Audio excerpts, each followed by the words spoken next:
kind of wrapping up a little bit of Seahawks talk here, getting back to the conversation about the positions of need. And I wanted to go back to center. We only spent 3 minutes on it, and I know the offensive line talk isn't sexy. No offense to offensive linemen out there. You know what I mean? Like, they know it. They know it. Offensive line talk is not what like draws Be careful. eyes. Big Ray is listening. I know he is, texted me. and you know I love Big Ray. I love Big Ray, but I'm just saying, you know, it's a quarterback league. Everyone's paying attention to, you know, who has the ball in their hands, and they forget that, you know, first guy with the ball in his hands, the center. The snap sold it. The snap with the center. And so that's why we're going to focus on an issue center to the Seahawks is center. This is a position that they have failed to really secure, I would say, since Unger was here. Now, you've had guys that have been fine, serviceable, solid. You haven't really had Pro Bowlers, all pros. And I think that, you know, when folks look at the offensive line bump, they say, well, God, you got two great rookie tackles who are heading into, you know, their second years. You've got that solidified. You made a trade for Gabe Jackson, and you drafted Damian Lewis in the 3rd round. I mean, you know, God, do you need every piece? And I think that it's easy to overlook how important that role is. So I wanted to kind of talk about that a little bit, because it is possible to be better, I guess is what I'm saying. It's always possible to be better. And even improving one part of the offensive line does wonders for every other part of your offense.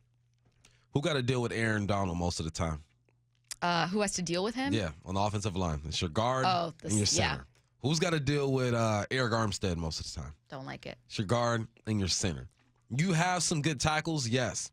They should be able to develop, handle the edge rushers. Those guys are extremely athletic. Okay, but once those edge rushers get upfield, what does the quarterback have to do? He's got to step up inside the pocket.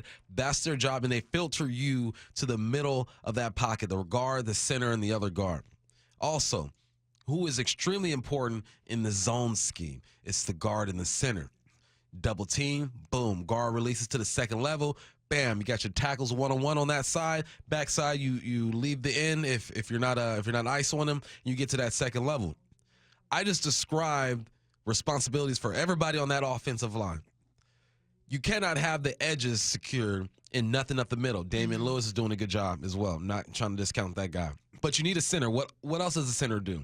He communicates protections, right? He's talking to the quarterback. Are we switching this up? When you watch the game, I want you to watch even some games last year where Austin Blythe, all right, he's got his button there. He's about to snap it. Then he lowers that button. He looks back to Gino. What we doing here? All right, we're going to check out this. Bam. Then he communicates with that offensive line. Bam, we're going to communicate. We're going to do this. He is so important to the cohesiveness of that offensive line. If you have a center who understands what's going on at all times, can identify the box and make these calls, guess what it does? It takes pressure off that quarterback. Yep. Quarterback ain't got to come up there and do all the calling, Omaha, all this and that and the third. It gives the quarterback more time to look at the second and the third level and say, okay, this is a pass. This is what I'm looking at. I can focus here. Now, the quarterback has to know what's going on in the box, too. He's not walking up to the line blindly and saying, I'm ignoring the D-line and the linebackers. But if you have a center who can take some pressure off a quarterback, especially if you have the possibility of bringing in a young guy this year, we'll see what happens. Right? We don't want to go there, but we might have to go there. And if we do go there, you need a center to complement him. So, yes, the interior of that offensive line is extremely important. The whole offensive line is important. They are the second most important piece or unit when it comes to a football team. You got to ensure that spot up.